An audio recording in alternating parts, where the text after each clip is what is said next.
Hello everyone, welcome to class number 5 of the topic MS Excel. So आज के class में हम पढ़ेंगे और कुछ टॉपिक के बारे में और कुछ न्यू टॉपिक के बारे में। आज के क्लास का हमारा डिस्कशन का टॉपिक होगा how can we insert new worksheet in a workbook. एक वर्कबुक में हम नया वर्कशीट अगर इंसर्ट करना चाहते हैं कैसे कर सकते हैं। ओके, उसके साथ किसी भी वर्कशीट का नेम चेंज करके उसका नया नाम देना चाहते हैं वो कैसे कर सकते हैं। उसके साथ किसी वर्कशीट को अगर डिलीट करना चाहते हैं कैसे कर सकते हैं। और एक वर्कशीट को मूव या फिर कॉपी अगर करना चाहते हैं एक वर्कबुक के अंदर तो वो भी कैसे कर सकते हैं। ये चार टॉपिक के बारे में आज की क्लास में हम डिस्कस करेंगे।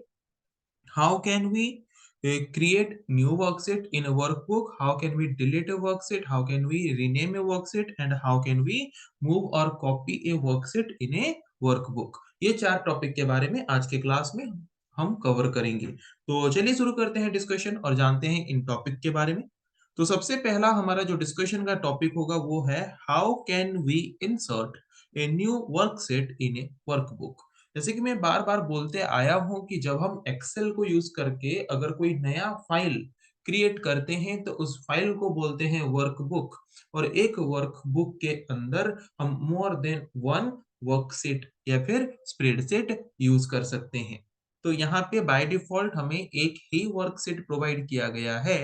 पर अगर हम चाहते हैं कि और भी वर्कशीट्स इसमें इंसर्ट करें, इस वर्कबुक के अंदर एक ही वर्कबुक के अंदर हम मोर देन वन वर्कशीट अगर ऐड करना चाहते हैं, रखना चाहते हैं, तो उसके लिए हमें और शीट्स को इंसर्ट करना पड़ेगा। तो उन शीट्स को हम कैसे इंसर्ट करेंगे? तो यहाँ पे देख सकते हो प्लस का जो सिंबल है, इस प्लस के सिंबल में क्लिक करेंगे, तो ऑटोमेटिकली क्या होगा और न्यू शीट्स यहाँ पे ऐड होते-होते जाएँगे हमारे इस पर्टिकुलर वर्कबुक के अंदर। देखो पहले शीट 1 था सिर्फ, यहाँ पे और एक शीट ऐड हो चुका है शीट 2। वैसे हम और भी शीट्स ऐड कर सकते हैं। तो बहुत ही सिंपल तरीका है कि अगर हम हमारे एक वर्कबुक के अंदर एक नया शीट इंसर्ट करना चाहते हैं तो कैसे कर सकते हैं। जहाँ पे शीट का नाम लिखा है वहाँ पे एक प्लस का सिंबल होगा, वहाँ पे क्लिक कर देने से लेफ्ट क्लिक कर देने से नया शीट हमारे वर्कबुक में इंसर्ट हो जाता है। फॉर एग्जाम में स्टेप्स भी हमें लिखना होता है तो उसके लिए क्या करोगे, नया शीट अगर इंसर्ट करना है तो लास्ट में जो शीट है उसके ऊपर राइट क्लिक कर देना है। ओके, उसके ऊपर राइट क्लिक कर देने के बाद वहाँ पे इंसर्ट का ऑप्शन है, इंसर्ट के ऑप्शन में क्लिक कर देना है।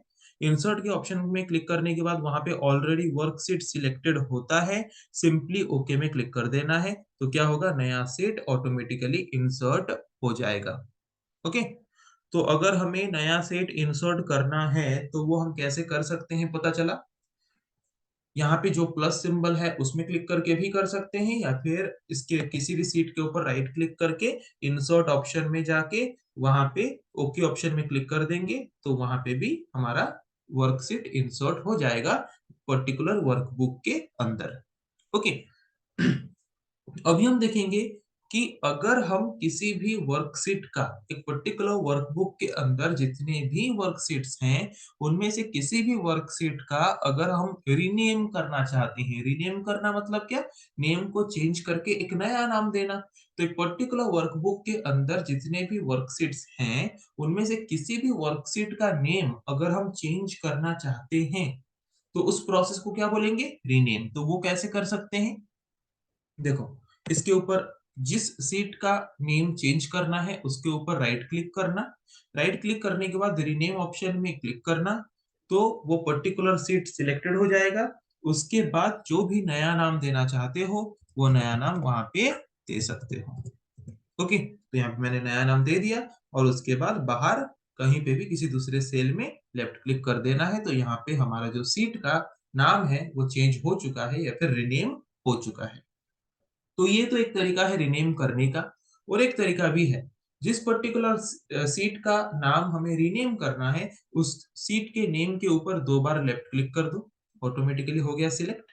ओके, उसके बाद यहाँ पे जो भी नेम देना चाहते हो, वो नेम सिंपली दे सकते हो, उसके बाद एंटर प्रेस कर दो। ओके, 2 तरीके से हम रीनेम कर सकते हैं। वर्कशीट का जो नेम है वो कैसे? जिस पर्टिकुलर सीट का नाम चेंज करना है, उसके ऊपर राइट क्लिक करके रीनेम ऑप्शन में जाएंगे और उसके बाद वो सीट का नाम जहाँ पे लिखा है वो सिलेक्टेड हो चुका होगा। वहां पे जो भी नया नाम हम देना चाहते हैं वो नया नाम इजीली दे सकते हैं और फिर एंटर प्रेस कर देंगे। ये एक तरीका है। दूसरा तरीका है, जिस भी सीट का नाम हमें चेंज करना है उसके ऊपर 2 बार लेफ्ट क्लिक करेंगे तो वो सिलेक्ट हो जाएगा और उसके बाद सिंपली हम वहां पे जो भी नाम देना चाहते हैं दे देंगे और एंटर बटन में प्रेस कर देंगे। ये दूसरा तरीका है। दोनों में से किसी भी तरीके को यूज करके हम किसी भी वर्कशीट का नाम चेंज कर सकते हैं एक वर्कबुक के अंदर। ओके, अब तक हमने देखा how can we insert new worksheet in a workbook. उसके बाद हमने देखा how can we rename a worksheet. How can we rename a worksheet in workbook. एक वर्कबुक के अंदर जो भी वर्कशीट है उसको रीनेम कैसे कर सकते हैं। अब तक ये 2 टॉपिक हमने देखा। अभी हम देखेंगे how can we delete a worksheet. एक वर्कशीट को अगर हमें डिलीट करना है एक वर्कबुक के अंदर से तो कैसे करें। जिस भी सीट को हमें डिलीट करना है उस सीट के ऊपर पहले लेफ्ट क्लिक कर देना है, फिर राइट क्लिक करना है और उसके बाद वहां पे डिलीट के ऑप्शन में क्लिक कर देना है। सिंपल, हो गया डिलीट। ओके, कैसे करना है, उस सेल के ऊपर लेफ्ट क्लिक कर देना है, मतलब उस पर्टिकुलर सीट के नेम के ऊपर लेफ्ट क्लिक कर देना है, फिर राइट क्लिक करना है, फिर डिलीट ऑप्शन में क्लिक कर देना है। हो गया डिलीट। ओके, सिंपल तरीका है। उसके बाद देखेंगे हाउ कैन वी मूव और कॉपी ए वर्कशीट इन अ वर्कबुक। एक वर्कबुक के अंदर एक वर्कशीट है, उसमें हमने कुछ काम किया है। ओके, और उसको हम कॉपी करना चाहते हैं या फिर मूव करना चाहते हैं तो कैसे करें। तो इसके ऊपर पहले जिस सीट को हमें कॉपी या फिर मूव करना है उसको पहले लेफ्ट क्लिक कर देना है उसके ऊपर। ओके, उसके बाद राइट क्लिक करना है, उसके बाद मूव और कॉपी का जो ऑप्शन है उसके ऊपर लेफ्ट क्लिक कर देना है। उसके बाद वो हमें पूछेगा कि हमें यहाँ पे कॉपी मतलब किस वर्कबुक के अंदर हम काम कर रहे हैं। बुक 1 हमारा वर्कबुक का नाम क्या है ये। तो अभी हम जिस पर्टिकुलर वर्कशीट को सिलेक्ट किए हैं, किसको सिलेक्ट किए हैं, इन्फोटेक 1। इस पर्टिकुलर सीट को हम जो कॉपी या फिर कॉपी करके दूसरी जगह पे मूव करना चाहते हैं तो मूव करके उसको कहाँ पे रखना चाहते हैं, किस सीट के बिफोर में रखना चाहते हैं, किस सीट के पीछे रखना चाहते हैं। इन्फोटेक 3 वाला सीट के पीछे, इन्फोटेक 1 वाला सीट के पीछे, इन्फोटेक 4 वाला सीट के पीछे या फिर पूरा एंड में रखना चाहते हैं। ओके, तो यहाँ पे अगर हमें किसी भी सीट को मूव करना है, किसी भी सीट को मूव करना है तो क्या क्या करोगे। सबसे पहले उस सीट के नेम के ऊपर लेफ्ट क्लिक करोगे, फिर राइट क्लिक करोगे, फिर मूव और कॉपी ऑप्शन में क्लिक करोगे। उसके बाद कहाँ पे मूव करके उसको लेना चाहते हो, इन्फोटेक 3 वाला जो सीट है उसके बिफोर, उसके पीछे, या फिर इन्फोटेक 1 वाला जो सीट है उसके पीछे, या फिर इन्फोटेक 4 वाला जो सीट है उसके पीछे, या फिर पूरा एंड में। मुझे एंड में मूव करना है तो मैंने मूव टू एंड में सिलेक्ट किया और ओके में क्लिक किया।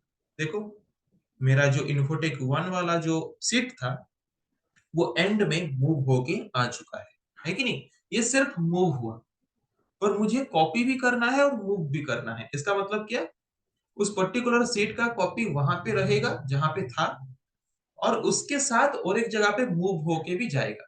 मतलब वो सीट उसी जगह पे भी रहेगा और उसके जैसा और एक सीट भी मूव होके क्रिएट हो जाएगा।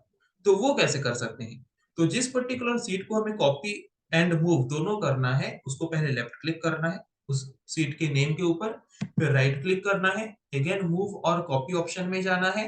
देन जहां पे हम मूव करना चाहते हैं, सपोज मैं मूव करना चाहता हूँ इन्फोटेक 3 वाला जो सीट है उसके पीछे, बिफोर सीट लिखा है मतलब किस सीट के पीछे रखना चाहते हैं, इन्फोटेक 3 सीट के पीछे मैं रखना चाहता हूँ और उसका कॉपी अभी जहां पे है वहां पे भी होना चाहिए और इन्फोटेक 3 के सीट के पीछे भी होना चाहिए, दोनों जगह पे होना चाहिए। तो उसके लिए यहाँ पे एक्स्ट्रा काम हमें जो करना पड़ेगा, क्या करना पड़ेगा, क्रिएट ए कॉपी जहां पे लिखा है वहां पे क्लिक कर देना है और उसके बाद ओके में क्लिक कर देना है। देखो, यहाँ पे इन्फोटेक 1 जो था वो है और उसका एक कॉपी इन्फोटेक 3 के पीछे क्रिएट हो चुका है। देखो, दोनों में सेम डाटा है, यहाँ पे भी जो था ये, यहाँ पे भी वही, कॉपी में भी वही सेम चीज है। तो अभी हमने डिस्कस किया कि अगर हम एक पर्टिकुलर सीट को सिर्फ मूव करना चाहते हैं तो वो कैसे कर सकते हैं, मूव और कॉपी दोनों करना चाहते हैं तो वो कैसे कर सकते हैं। तो आई थिंक आज के क्लास में हमने जिन टॉपिक के बारे में डिस्कस किया आप लोगों को समझ आ चुका है। सो नेक्स्ट क्लास में हम डिस्कस करेंगे ऐसे और कुछ टॉपिक के बारे में। आज के लिए इतना ही। Thank you.